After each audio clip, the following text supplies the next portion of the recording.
Hi, we're talking about Your Money Matters on NDTV Profit, and I'm Alex Matthew.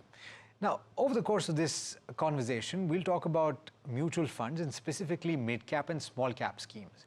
The reason I'm talking about this is there continues to be a lot of interest in investing in these schemes, and I'm talking about the latest data. In the month of July itself, you had the Association of Mutual Funds in India, which is the industry body, that sent out data and said that on a net basis, 11,000 crore or thereabouts has gone in to both of these categories, and roughly it was an even split. So that should tell you that investors continue to pile into small caps in particular, actively managed, and also mid caps. So the question is, have the largest of these schemes done incredibly well? And it's possible that you have them in your portfolios. And what should your strategy be? Will you continue to see the kind of gains that you've seen over the last 5 years? And what is the kind of fluctuation that you can expect? Just this year, at the start, you saw a 20% drop in the broader markets, and that recovered completely over the course of the next couple of months. But I'm joined today by Rushabh Desai, who's the founder of Rupee with Rushabh Investment Services. Rushabh, thanks so much for taking the time. Let me ask you, in your experience right now, are people continuing to gravitate towards small and mid-cap schemes? Hi, Alex. First of all, thanks so much for having me on the show. I think you put the context to very well. Absolutely. Over the past 3 to 5 years, we have seen some exceptional returns in the mid and small cap space. I mean, we have actually seen returns in the range of 25 to 30% CAGR, right? Which is really exceptional. And we don't get to see these kind of returns every next 3 to 5 years. I mean, on a rolling basis, 25 to 30% CAGR is something really very rare. And due to strong liquidity and very good earnings, we really saw mid and small caps doing phenomenally well. Now, it does not guarantee, and it's not necessary that the next 3 to 5 years would be the same. I mean, there is a possibility. We cannot ignore that. Of course, if there is good amount of liquidity and earnings are very strong in the next 3 to 5 years, probably we can see something similar returns. But it's very unlikely or very, very doubtful that these kind of returns replicate in the next 3 to 5 years, Alex. Okay, that's an important point to make. But I was curious about what the top three schemes, and very hard to really draw up a comparison. So I've simply asked you to look at the top three schemes based on assets under management. And these will be very large schemes. So let's talk about one category and then the next. Since small caps is what everybody is interested in, let's start with that. What are the top three schemes based on assets under management, and how have they done? Alex, as on today, the top three schemes in small caps by AUM are Nippon India Small Cap, which stands at around 66,000 crores as we speak.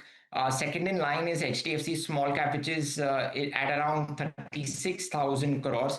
And SBI Small Cap Fund is the third largest scheme by AUM, which is at around 35,000 crores. Now, these are really giant AUM schemes in terms of, especially in the small cap space. Usually what we recommend our clients to do is, to pick small cap schemes which are of low to moderate AUM, right? In order for them to churn much more efficiently, in order for them to generate alpha on a consistent basis.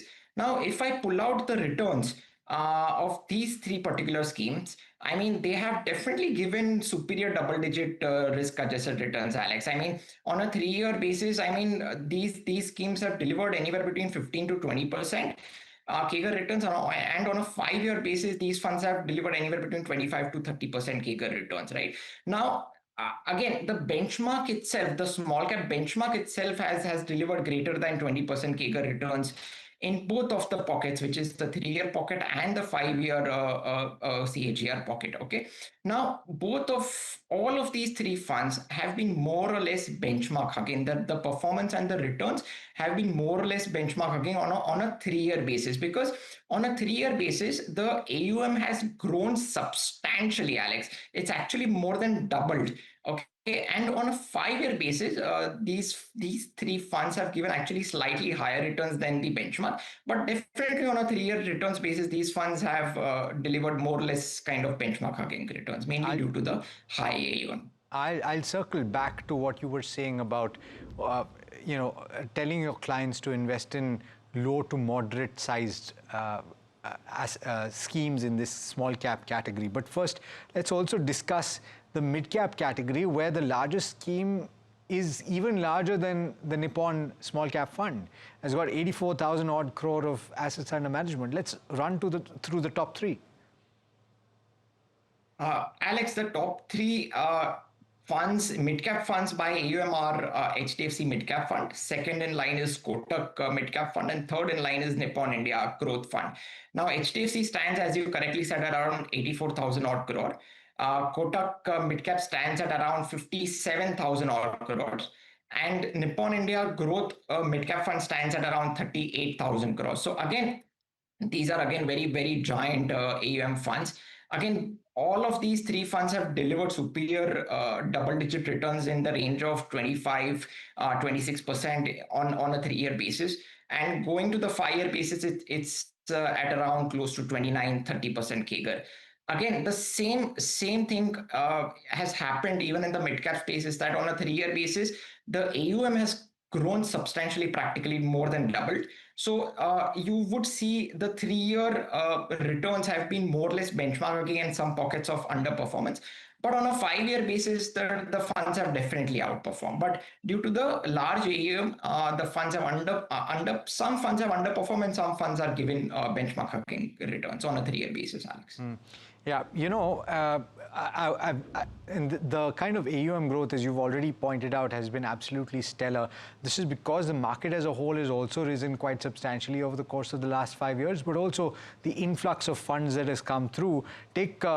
And this is data that you've sent me, so I'm just going to quickly tell our viewers about it. Nippon India Small Cap grown from 20,000 crore in July 2022 to 65,000 crore rupees in July 2025. That's absolutely phenomenal. HDFC Midcap as well, seeing that kind of a growth, 32,000 crore rupees in that month of July 2022 to 83,000 crore rupees. But I want to delve a little deeper, Rushabh, into why you are saying that for the small cap category, you should have a small to a moderate kind of an assets under management. How would you define that? And why is it difficult for schemes to generate alpha? And I do want to have a caveat there, Rushabh, because you have Nippon India Small Cap that is consistently stayed in the upper echelons of the category. Alexi, first of all, there are many companies in the mid and small cap space which are illiquid. Okay, in the mid and small cap space, there are a lot of companies which have heavy promoter holdings. Okay, so the free float is fairly narrow especially in the small cap space. I mean, of course, the market capitalization has grown. Promoters have also diluted till some extent, but still overall, because you see the tail being so long, especially in the Nippon in the fund, which you would see the Nippon Small Cap Fund has actually more than 200 stocks as we speak. Okay, which clearly shows that the free float is still very narrow. There are many stocks which are still illiquid. Now, when you have a larger and a giant AUM, right, the churn becomes very difficult, because say like if the fund manager wants to buy say like a 10% stake, right, a 5 to 10% stake, it's going to be huge in that particular category, especially in the small cap category. Fund managers may not find that that much amount of stake in that particular small cap or mid cap company, right? So that is the reason why you see the tail of these funds going to like 100 stocks, 200 stocks, and even more. Yeah. So I feel a lower AUM will help the fund manager churn much more better. This is number one. Find ample of liquidity, right? And when you are able to churn and find ample of liquidity in the market, you are able to generate alpha automatically. Because see, let's not forget, gone are the days where the buy and hold strategy works. See, today we are living in a very dynamic world, and markets are dynamically changing over the next over 3-6 months or so. So the market cycles have also shortened. So I think more dynamic management and churning the portfolio will help fund managers generate more alpha and consistent alpha generation over the period of time. Yeah, you referred to the number of stocks, but I do want to ask you to take us through the list as well. because there are 6 schemes essentially we're talking about, and most of them have seen a pretty substantial increase in the number of stocks that they hold. Of course, the most the most crazy. I'm running out of adjectives to talk about this, because 147 stocks is what they had, Nippon Small Cap, in July of 2022, and they currently have 238. So effectively, they've added 90 stocks. So there are about 91 stocks in that time frame, which is what maybe some of their competitors have as a whole. Rushabh, what does that tell you? It's like as well as buying an index, Alex. Very simple as it goes, So I feel, see, I'm not discouraging clients to invest in any of these schemes. Again, these schemes are very high quality schemes managed by super experienced and quality fund managers, backed by a very experienced research team. So there is no doubt in it that the management of all of these schemes is absolutely great.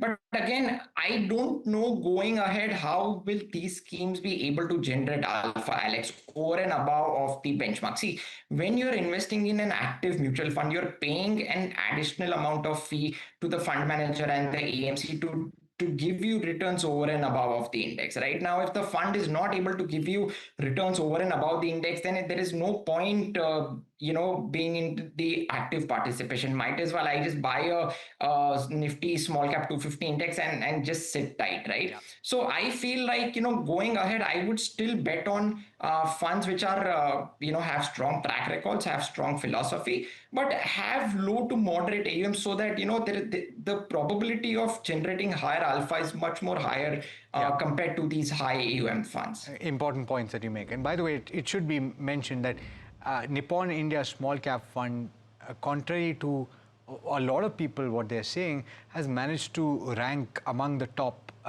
last year, and it continues to do well. Of course, they have stopped inflows through lump sums. They allow through SIPs consistently, and they've taken that call based on their assets under management. But I want to come to the most important point, which is what you were suggesting, right, Rushabh?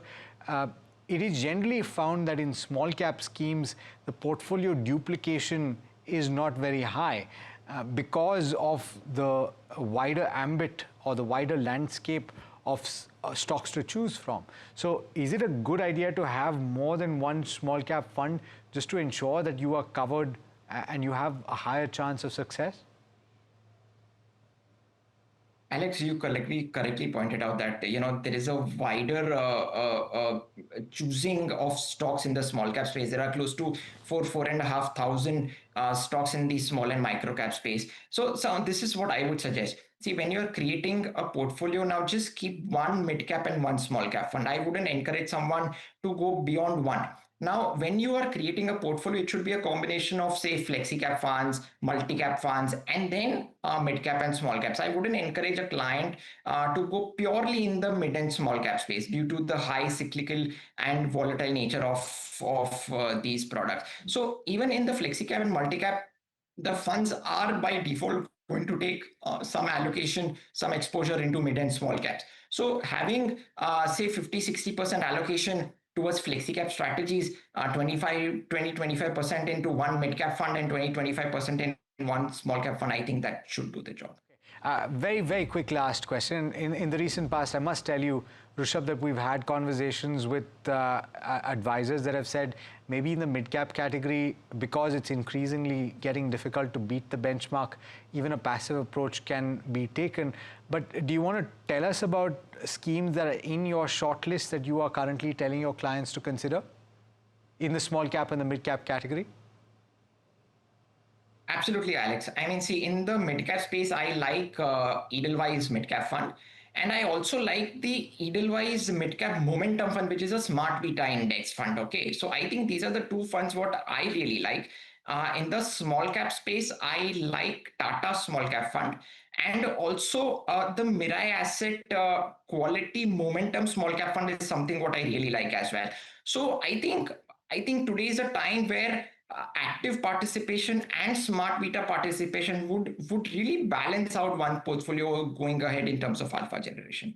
I just want to confirm one thing. I know that Tata Small Cap Fund did pause lump sum investments. Is that still the case in your knowledge?